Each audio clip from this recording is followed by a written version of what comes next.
15 heures sur Télé Djibouti, merci de nous rejoindre pour cette nouvelle édition. Voici les titres qui vous seront développés. Le ministre du Travail a participé à la 6e conférence des pays membres de l'ECI au Qatar.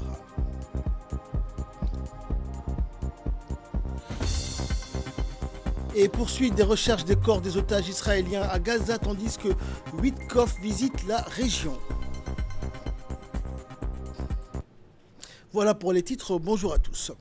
Le ministre du Travail chargé de la formalisation et de la protection sociale, Omar Abdi Saïd, a pris part aux travaux de la 6e conférence des ministres du Travail des États membres de l'Organisation de la coopération islamique tenue à Doha, au Qatar, du 15 au 16 octobre dernier sous le thème « Expérience locale, réalisation mondiale, histoire de réussite dans le monde islamique ».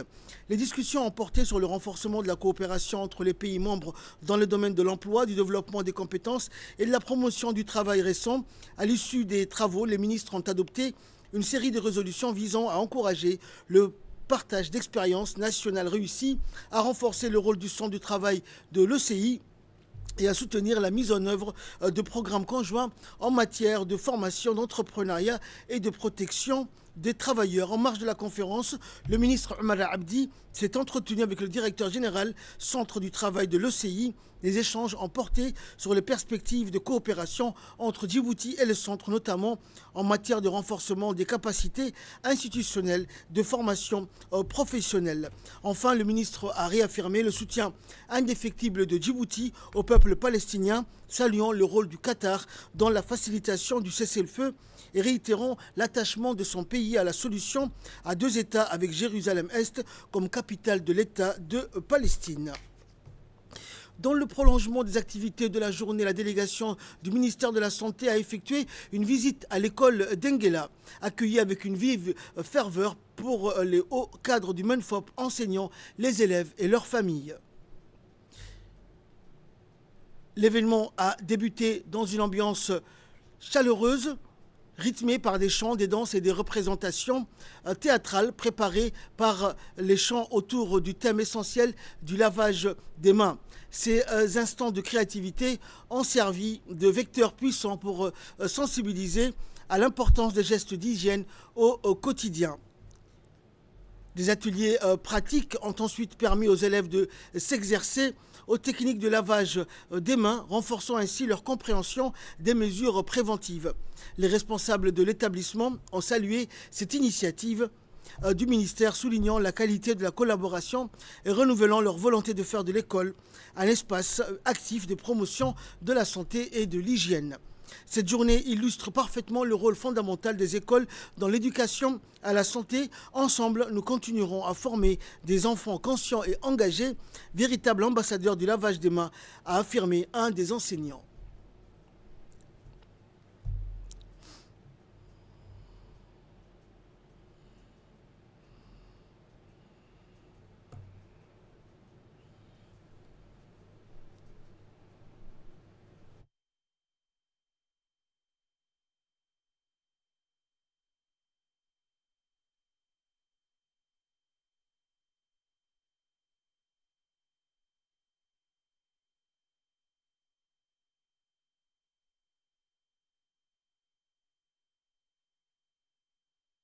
Participer à cette célébration de la Journée mondiale de lavage de mains. Une journée très importante qui nous invite à participer tous pour notre santé. Participer en adoptant une pratique simple mais salvatrice. En instaurant dans nos vies le lavage de mains aux 5 moments essentiels de notre vie, nous pouvons nous sauver nous-mêmes et nous pouvons améliorer la vie de notre entourage, de notre famille. Et suivant également l'intervention de la directrice de la vie scolaire qui a adressé un message plein d'encouragement aux élèves et aux équipes organisatrices. Demain, comme vous le savez, ça permet d'éliminer les microbes. Ça permet aussi d'enlever les bactéries, les virus et saletés présentes dans les mains. Donc, il est recommandé de laver les mains à chaque fois avant de manger, avant de préparer le repas. Et le but de ce lavage de mains, ça réduit les maladies. Ça permet de réduire les maladies, le risque des affections telles que les grippes, le Covid et autres maladies. Deuxième objectif de cette occasion de lavage de mains, ça permet de prévenir la transmission de maladies. En se lavant les mains avant de manger, de préparer le repas et après, chaque fois après avoir allé aux toilettes, on évite de contaminer aussi les maladies. Troisième point, ça permet de garantir la sécurité alimentaire. Avant de manipuler les aliments, le lavage de mains et empêcher la contamination bactérienne. Et enfin, le secrétaire général du ministère de la Santé, Mohamed Ali, a salué les efforts conjoints du ministère de l'Éducation nationale et de l'ensemble des partenaires impliqués dans l'organisation de cette journée. Pour célébrer la journée mondiale de lavage de mains, en présence de notre partenaire, l'UNICEF, mais aussi et surtout avec les membres de l'Éducation nationale ici présents, que je remercie. Il est très important qu'on soit ensemble, ministère de la Santé, ministère de l'Éducation nationale, la communauté, pour sensibiliser notre population, pour faire ces gestes qui sont très simples, mais qui sont très importants. Le lavage de mains est quelque chose qu'on peut faire dans tous les foyers. Ça ne demande pas beaucoup d'argent, ça ne demande pas beaucoup de temps. Et notre culture nous le conseille. Chaque maman, chaque papa dit à son enfant: est-ce que tu t'es lavé la main avant de manger? Donc c'est ça qui est important. Notre religion nous le recommande aussi. Le lavage de mains est quelque chose de très important, qui est simple à faire, qui ne demande pas beaucoup de moyens, mais qui peut éviter beaucoup de problèmes de santé. Et donc c'est accessible à tout le monde, c'est quelque chose que toute la population, toutes les couches sociales peuvent faire. Aujourd'hui, Dieu merci, nous avons de l'eau dans notre pays, l'eau ne manque pas. Un petit morceau de savon, on peut le trouver aussi. Donc on vous encourage à vous laver les mains pour éviter les transmissions des maladies. Parce que la main, quand on travaille, on touche à tout. Quand on va aux toilettes, on utilise la main. Donc à chaque fois, il faut qu'on lave les mains et c'est quelque chose de très important. Le Sheraton Hotel a été le cadre de la consultation des jeunes pour l'adaptation climatique organisée par le mouvement de la jeunesse une et indivisible sous l'égide du ministère de l'Environnement et du Développement durable en partenariat avec l'ONU Djibouti, le Global Center on Adaptation et avec le soutien de l'Alliance panafricaine pour la justice climatique. Cette initiative a rassemblé quelques 200 jeunes chercheurs et représentants d'ONG et ministères dans le cadre de la Journée nationale d'action des jeunes, de la mobilisation mondiale pour la Journée internationale de l'adaptation climatique. Au cours de cet atelier interactif, les participants ont proposé des recommandations concrètes pour la COP30 à Belém au Brésil et imaginé des solutions innovantes pour renforcer la résilience face au changement climatique. Le ministère de l'Environnement s'est engagé donc à intégrer toutes ces propositions dans le plan national d'adaptation climatique, soulignant l'importance de la jeunesse dans les décisions climatiques. On a besoin vraiment d'arrêter ces émissions et ça sera une lutte. Et moi, je suis très passionné de parler avec la jeunesse parce que vous allez rester avec cette question le reste de votre vie. La température de la Terre a monté très doucement et si on va régler la situation, ça va aussi passer très doucement. Il sera une lutte les prochains 50 ans qu'il faudra maintenir. Le reste de votre vie, vous devrez probablement, le changement climatique sera une chose que vous allez gérer. On a besoin que la jeunesse s'informe, se préoccupe et que aussi, je termine, que vous preniez aussi d'action. Une des bonnes nouvelles de l'énergie, de la crise climatique, c'est que tous nous, on peut faire quelque chose. Et un des problèmes qu'on a eu, je crois, jusqu'à récemment, c'était que tout le monde était d'accord qu'il faut réduire, mais tout le monde et tous les pays ont dit mais c'est les autres qu'il faut réduire. Moi, le défi que je vous donne pour le reste de la journée, c'est dire, OK, qu'est-ce que chaque de nous on peut faire ici à Djibouti pour contribuer à réduire les émissions et à combattre les changements climatiques. Pas seulement à s'adapter, mais aussi à réduire. Et le président du mouvement de la jeunesse une et indivisible, Ahmed Mogola, a rappelé que cet atelier s'inscrivait dans le cadre de l'engagement actif des jeunes dans le plan national d'adaptation climatique. On l'écoute. Le thème CDN, jeunesse et adaptation, nous nous réunissons aujourd'hui simultanément avec plus de 100 pays pour affirmer que la jeunesse est au cœur des solutions face au changement climatique. À Djibouti, les défis climatiques sont une réalité quotidienne. Comme vous le savez, sécheresse, vagues de chaleur, rareté des ressources en eau, ces phénomènes menacent nos communautés, nos moyens de subsistance et notre avenir. Mais face à ces défis, nous les jeunes, nous ne sommes pas des spectateurs. Nous sommes des acteurs de changement, des porteurs d'innovation et des gardiens de l'espoir. Aujourd'hui, en réunissant 140 jeunes, étudiants, chercheurs, membres d'organisations non gouvernementales, représentants du ministère de l'Environnement et des acteurs engagés, nous avons une opportunité unique, celle de contribuer activement à l'élaboration et à la mise en œuvre des contributions déterminées au niveau national et des plans nationaux d'adaptation.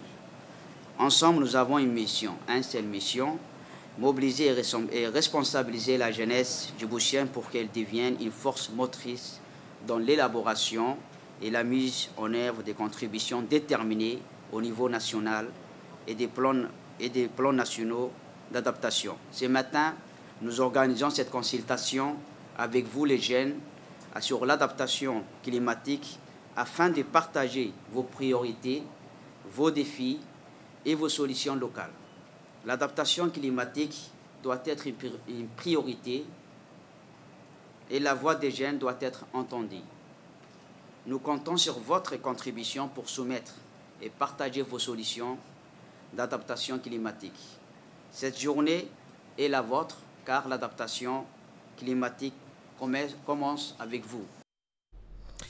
Et de son côté, le secrétaire général du ministère de l'Environnement, Dina Abdallah Omar, s'est dit heureux et fier de participer à cette dynamique promoteuse mettant en avant l'importance de la jeunesse dans la lutte contre le changement climatique.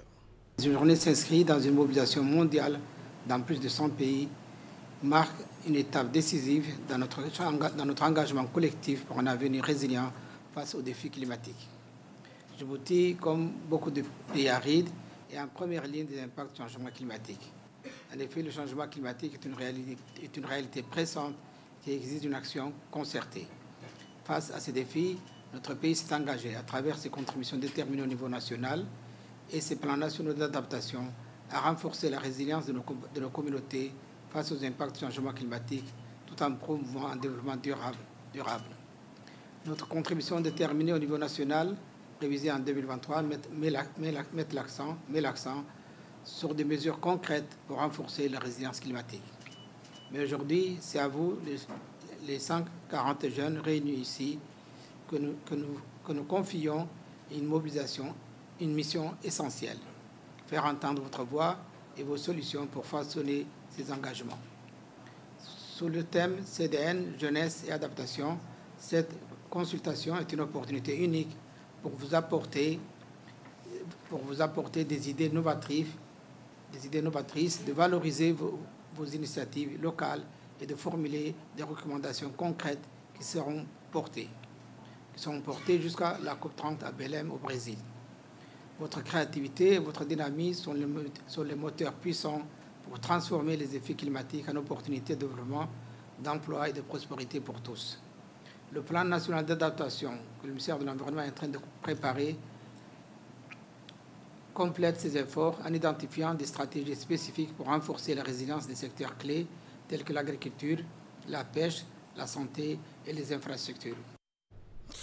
Dans l'actualité également, dans le cadre de ces efforts constants pour promouvoir la conscience religieuse et renforcer les valeurs morales au sein de la société, le ministère des Affaires musulmanes et des biens waqf, représenté par le Haut Conseil islamique, a organisé hier soir une grande séance de sensibilisation publique sur le thème « Les fléaux de la langue et leurs dangers ». L'événement qui s'est tenu sur le terrain du quartier Blabla 11 à proximité de la mosquée Izzeddin a mis en lumière les dérives verbales et les abus de langage qui se multiplient à l'ère des réseaux sociaux où les mots peuvent devenir des armes destructrices lorsqu'elles sont mal employées. La séance a rassemblé un large public composé d'hommes, de femmes et de jeunes, témoignant ainsi d'un intérêt croissant de la population pour ces questions de comportement moral et de responsabilité individuelle. L'animation de cette soirée a été assurée par un groupe de ulama. Les intervenants ont rappelé tour à tour que la langue est une arme à double tranchant. Elle peut être source de salut et de bonheur, tout comme elle peut devenir cause de perdition et de malheur. Ils ont également mis en garde contre les insultes, les propos blasphématoires ou toute parole offensant Dieu et le prophète, paix et salut de Dieu soit sur lui, considérant ces actes comme parmi les péchés les plus graves et les plus dangereux pour la foi. Dans une brève allocution prononcée au début de cette soirée, le président du Haut Comité de la Fatwa au sein du Haut Conseil islamique, Cheikh Abdurrahman Mohamed Ali, connu sous le nom de Shamsuddin, a exprimé sa profonde gratitude et sa reconnaissance à l'endroit des organisateurs pour les efforts louables déployés en vue de la réussite de cet événement. Il a également salué la forte influence du public, soulignant qu'elle traduit le désir sincère des habitants d'approfondir leurs connaissances religieuses et de bénéficier de ces types de programmes éducatifs qui contribuent à ancrer la conscience morale et à consolider les valeurs islamiques au sein de la société. Dans le dossier de cette édition, nous allons parler formation des jeunes, pas dans la capitale, mais dans les régions de l'intérieur. Regardez, c'est un document de la rédaction.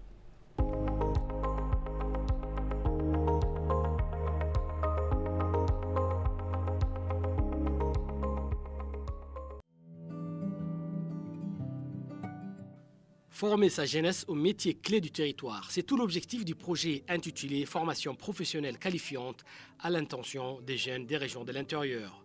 C'est dans ce sens que l'ADDS, l'Agence djiboutienne du développement social, en partenariat avec le MENFOP, le ministère de l'Éducation nationale et de la formation professionnelle, a lancé en janvier 2025 un ambitieux projet visant à former et à insérer professionnellement les jeunes des régions de l'intérieur du pays. Ce programme cible 400 bénéficiaires répartis dans les 5 régions, Arta, Ali Sabié, Dikil, Tadjoura et Obok, dont 260 formations professionnelles comprenant notamment 110 pour le permis de conduire pour les catégories B et C et 30 en plongée sous-marine. Financé par la Banque mondiale et mise en œuvre en partenariat avec l'Agence djiboutienne de développement social, l'objectif est de doter ces jeunes de compétences immédiatement opérationnelles, en phase avec les besoins des entreprises locales. Ils misent sur les métiers porteurs, tout en veillant à promouvoir la parité hommes-femmes. Le programme propose 8 spécialités sélectionnées pour leur adéquation avec les marchés du travail. Il s'agit de la cuisine enseignée au sein du lycée hôtelier d'Arta.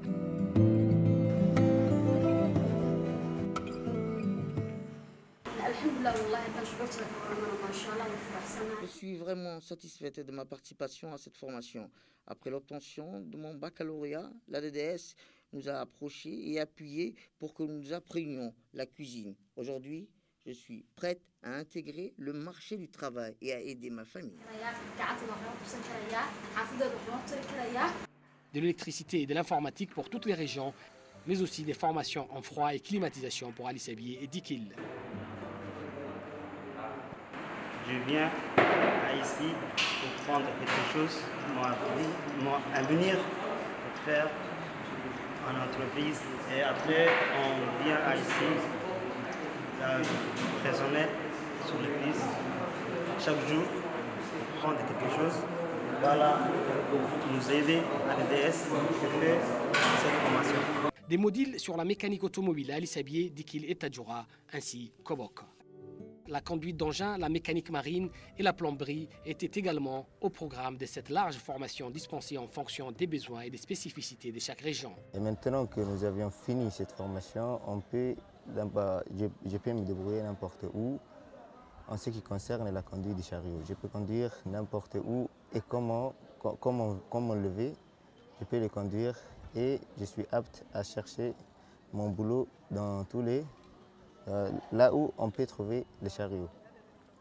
Donc pour cela, je remercie la DDS qui nous a proposé ce thème et qui nous a mis en place la conduite des chariots.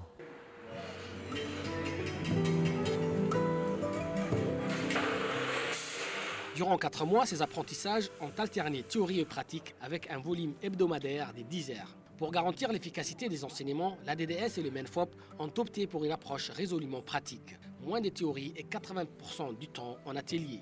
Entre les mains de ces apprentis électriciens, mécaniciens ou informaticiens, ce ne sont pas seulement des outils qui prennent vie, mais les clés concrètes du développement local.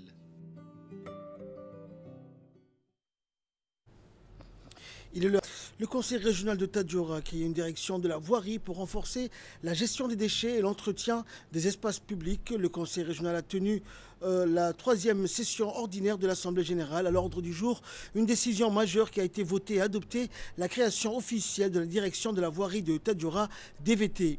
Cette initiative s'inscrit dans le cadre des compétences transférées aux collectivités locales, notamment la gestion de la voirie et des déchets en réponse à une urbanisation croissante et aux défis environnementaux qui en découlent. Le conseil régional de Tadjoura affirme ainsi sa volonté de prendre en main une mission essentielle au bien-être des citoyens, préservation des espaces publics. La direction de la voirie de Tadjoura sera chargée notamment de la gestion des déchets, la collecte, le tri et le recyclage, l'aménagement et l'entretien des espaces verts. Et le président du conseil régional a insisté sur l'importance de l'engagement citoyen dans la réussite de cette nouvelle direction. Il a appelé à une mobilisation collective de tous les habitants de la région et adultes pour relever ensemble le défi d'une ville propre et saine. Suivant l'intervention du président du conseil régional de Tadjoura. Aujourd'hui, l'Assemblée régionale de Tadjoura a siégé pour étudier et examiner plusieurs points, dont une qui est primordiale, c'est la création de la voirie de Tadjoura.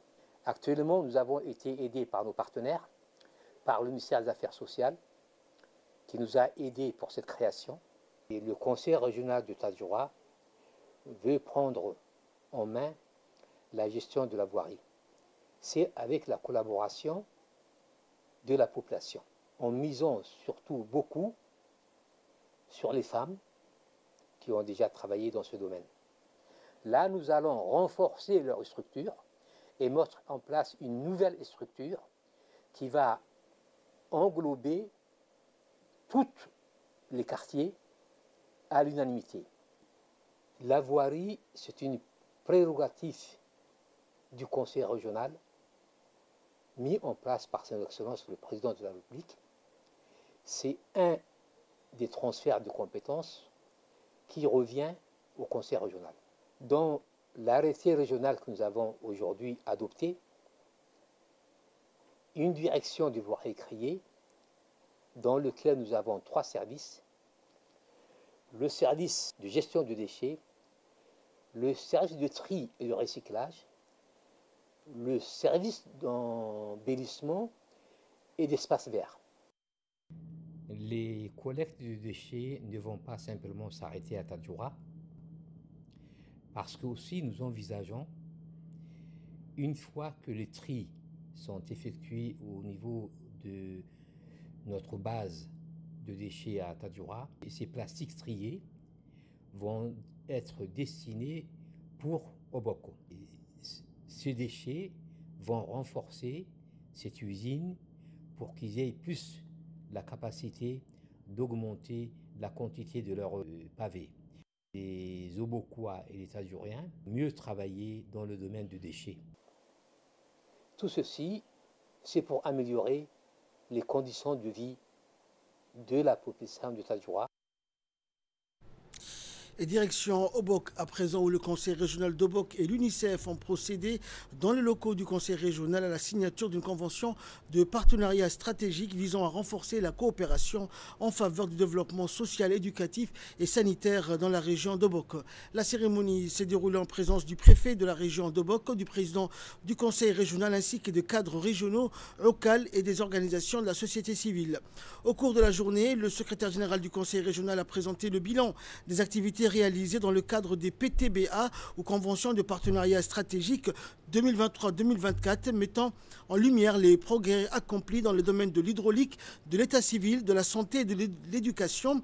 Il a également exposé les perspectives pour la période 2025-2026, marquée par de nouveaux projets destinés à améliorer durablement les conditions de vie dans les zones rurales. Le président du conseil régional, Mohamed Hamad Ismail, s'est félicité quant à lui des réalisations issues du partenariat dans le cadre du PTBA 2023-2024, notamment l'enregistrement des naissances dans les zones rurales, la réalisation d'ouvrages hydrauliques et la mise en place des réseaux d'adduction d'eau à Wadi et Andoli. Il a également salué les efforts déployés dans le domaine de l'éducation et a rappelé que dans le cadre du nouveau PTBA, le projet d'adduction d'eau de Dadato verra très prochainement le jour. On a passé 2 ans, presque 3 ans, ensemble, où on a réalisé beaucoup de projets. Je ne vais pas répéter tous les projets, mais comme vous le savez, je vous aime beaucoup. Je vous embrasse. Heureusement, pour le moment, on a pu quand même sécuriser des fonds pour continuer notre travail. Et bien sûr aussi dans le secteur de l'éducation, de la protection. Et comme vous le savez aussi, ce qui est très très proche à mon cœur, c'est la lutte contre les MGF. Et je voudrais aussi parler et aussi célébrer les femmes qui sont présentes ici, parce qu'on a très bien travaillé avec les femmes et avec les hommes, bien sûr aussi, avec toutes les communautés. Mais surtout, je suis fière des femmes parce que vous avez vraiment pris votre place. Et j'ai essayé de dire en affaire, Akpi Katara Gyan. Je suis vraiment très fière. Et aussi de mes amis ici, un grand merci. Je suis émue. Et j'arrête ici, on va continuer, je vous embrasse. Et suivant également l'intervention des autorités de la région d'Obok. Aujourd'hui, nous sommes là pour signer pour la 3e année consécutive les PTBA que nous avons avec l'UNICEF. Nous avons un programme très important avec l'UNICEF. À cet égard, je voudrais dire en ma qualité du président du conseil régional, notre sincère remerciement à l'endroit de l'UNICEF qui nous fait confiance. Et je suis très satisfait également au vu des résultats de ces 2 années qu'on a fait ensemble. Les résultats sont tangibles. Cette année aussi, Inch'Allah, les travaux sont en cours, les DAO sont en train d'être finalisés et dans très bientôt aussi, on va commencer l'adduction d'eau pour la localité d'Adato, où il y a une école, où il y a une forte communauté aussi. Et avec l'UNICEF, le conseil régional également va réaliser ces projets importants, qui est celui de ramener l'eau de la source jusqu'à l'école et jusqu'à la communauté aussi. Donc, pour tous ces travaux, pour tous ces appuis que l'UNICEF nous donne, encore une fois, je réitère mes sincères remerciements à l'endroit de l'UNICEF. Nous accueillons aujourd'hui la représentante de l'UNICEF, qui n'est pas nouvelle ici, puisqu'on travaille depuis donc plusieurs années. Mais pour moi, donc, cette réunion aujourd'hui est une étape importante. C'est bien de travailler ensemble, mais c'est mieux aussi de s'arrêter parfois, de faire un bilan de ce qui a été réalisé et de planifier pour l'année prochaine.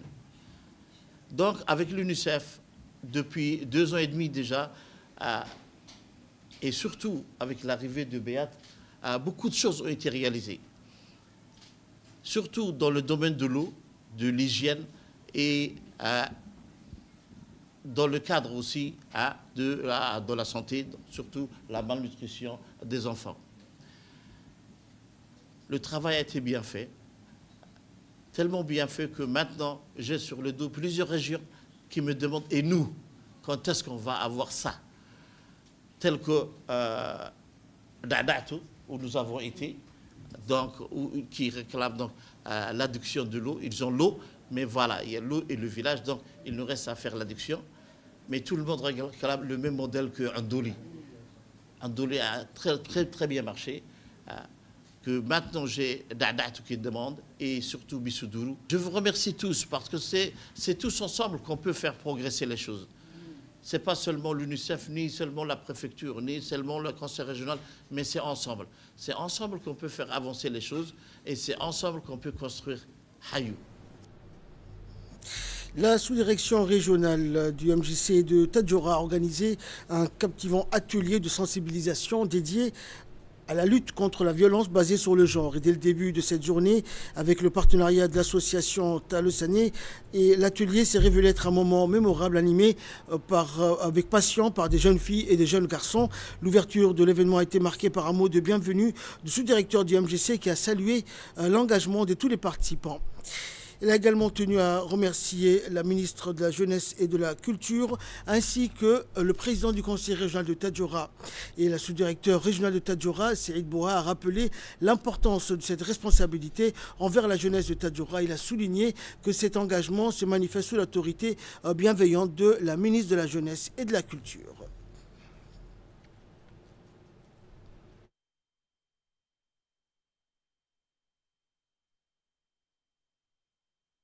Où nous allons faire une séance de sensibilisation pour des jeunes filles, des mamans et des jeunes hommes. Je voudrais remercier la ministre de la Jeunesse et de la Culture qui nous a permis de mener à bien une campagne qui a commencé le mois de mai dernier. Et nous sommes passés dans tous les CDC de la capitale, ainsi que dans le CDC de Dikil et de Tadjoura. Je voudrais remercier tous les sous-directeurs, les directeurs, directrices des centres qui nous ont accueillis et qui nous ont donné un appui. Et je voudrais aussi dire que dans notre mission aujourd'hui à Tadjoura, c'est pour former des points focaux qui vont devoir mener un travail avec leur communauté, avec leurs proches, pour pouvoir les sensibiliser à leur tour sur les violences basées sur le genre, ainsi que le cyberharcèlement, donc des relais communautaires qui vont orienter, accompagner et prévenir sur toutes les violences faites aux femmes et aux petites filles. Fait divers pour clore l'actualité nationale. Dans le cadre des actions de lutte contre la contrebande, la brigade de la douane d'Ali Sabié, en collaboration avec les éléments de la police détachement d'Ali Sabié et l'armée BIAS, a intercepté à proximité du secteur de la ville d'Ali Sabié une importante quantité de marchandises de contrebande.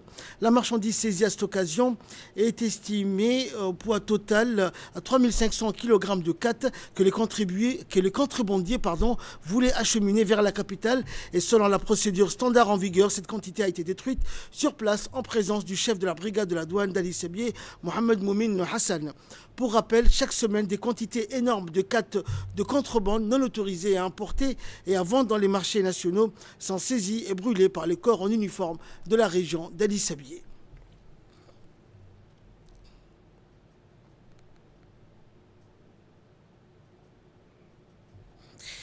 Actualité régionale à présent, la capitale éthiopienne Addis Abeba a accueilli du 14 au 16 octobre la Semaine africaine de la mobilité électrique 2025, rassemblant dirigeants, décideurs, investisseurs, innovateurs venus de toute l'Afrique du monde dans le but de propulser la révolution des véhicules électriques sur le continent.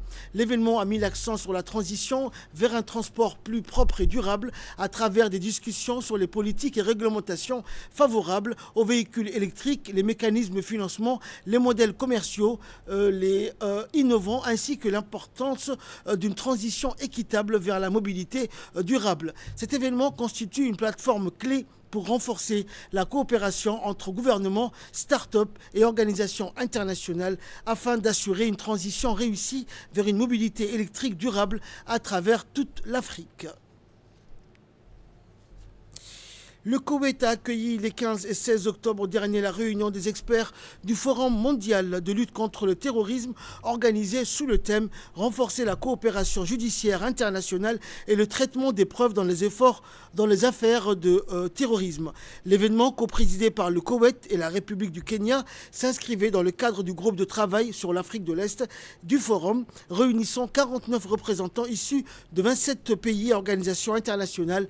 Les participants ont échangé leurs expériences et discuter des moyens de consolider la coopération régionale et internationale dans la lutte contre le terrorisme et l'extrémisme violent. La délégation a salué le rôle du Koweït et du Kenya dans la promotion d'un cadre de coopération efficace et durable, marquant une nouvelle étape dans la coordination internationale pour la prévention et la répression du terrorisme. En nouvelles du monde, à présent, le 9e jour du cessez-le-feu, après 735 jours de guerre d'extermination contre les Palestiniens à Gaza, les opérations de recherche des corps des otages israéliens sous les décombres se poursuivent. Le mouvement de résistance palestinien, le Hamas, a déclaré que la récupération des corps des otages israéliens prend du temps, certains ayant été enterrés dans des tunnels détruits par l'occupation et d'autres sous les ruines. Le mouvement a ajouté que l'extraction des autres corps nécessitait des équipements et des appareils pour soulever les décombres, lesquels ne sont actuellement pas disponibles en raison de l'interdiction imposée par l'occupation à leur entrée. Le bureau du Premier ministre israélien, Benjamin Netanyahu, a demandé au Hamas de respecter le plan du président américain Donald Trump, avertissant que le temps pressait. Et enfin, l'armée israélienne a annoncé mercredi que ses avions de combat avaient mené des frappes aériennes contre une carrière appartenant à une cimenterie située dans les localités d'Ansar et de Mazrat Sina dans le Kaza de Nabatiyeh, affirmant que le Hezbollah utilisait le site pour reconstruire des installations et des infrastructures à caractère militaire. Cette escalade intervient dans un climat de tension persistante sur la frontière sud, malgré le cessez-le-feu en vigueur depuis novembre 2024, au moment où plusieurs observateurs mettent en garde contre un possible regain de violence entre le Liban et Israël. C'est la fin de ces éditions. Merci à vous de nous avoir suivis.